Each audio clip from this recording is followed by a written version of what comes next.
Assalamualaikum warahmatullahi wabarakatuh. Sahabat HP Hikmah Pantun.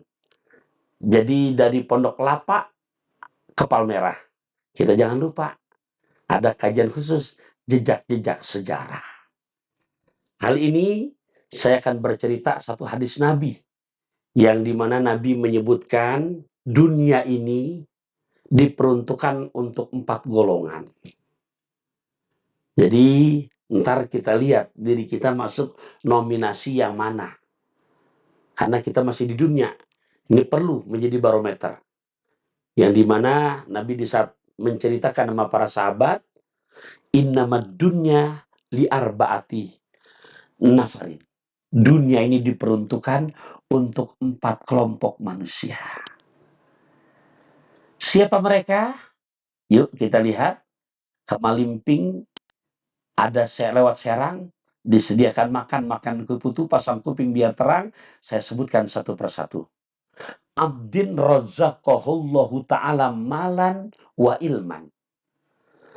Ada seseorang yang kata Nabi dianugerahkan rezeki, ilmu dan harta.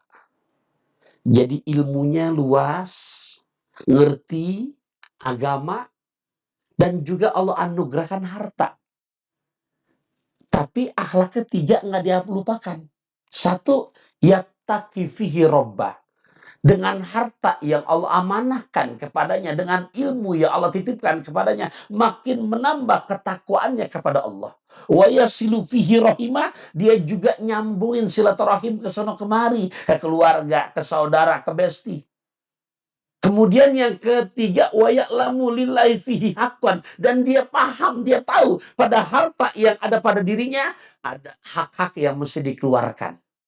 Nah, orang yang prediksinya, orang yang dimana sikapnya masuk kelompok ini, maka kata Nabi, inilah derajat yang setinggi-tingginya. Tuh. Jadi kalau mau langgeng jadi orang kayanya, yang nomor 1 nih, tuh 3 sikap dijaga. Makin takwa, makin nyambung silaturahim, dan juga dia tahu pada yang dia punya ada hak-hak yang mesti dikeluarkan. Kelompok pertama. Kelompok yang kedua kata Nabi, abdin razaqahullahu ta'ala ilman walam yarzukhu malan. Ada lagi kelompok yang kedua, Allah anugerahkan dia ilmu pengetahuan. Tapi Allah nggak anugerahkan harta. Hartanya pas-pasan. Tapi ini orang walaupun cuma punya ilmu, nggak punya harta, ngelihat saudaranya yang kedapatan seperti nomor 1 tadi, ilmunya ada, hartanya ada, nyebar berbagi, dia bukan malah keki, bukan malah julid, bukan malah iri hati, tapi timbul rasa iri. Irinya gimana? Ya Allah, enak banget ya.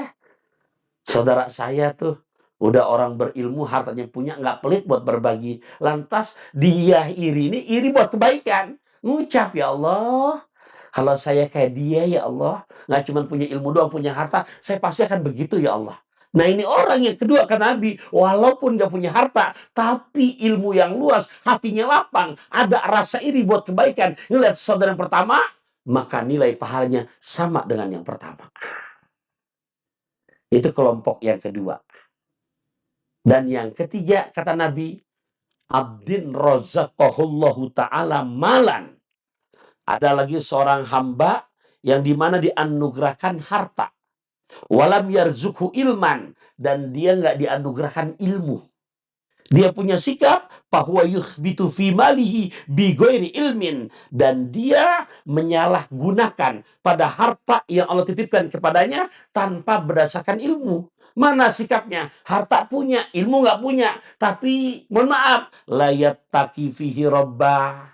Harta yang Allah titipkan kepadanya ternyata tidak menambah ketakwaan dirinya kepada Allah.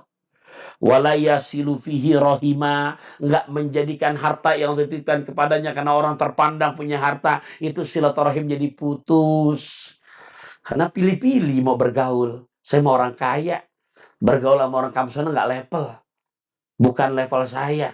Level saya si fulan, si fulan, si fulan. Tuh. Padahal Nabi mengajarkan ya demikian. Pilih-pilih teman. La yasilu fihi rahima, keluarga juga pilih-pilih. Mutusin tali silaturahim.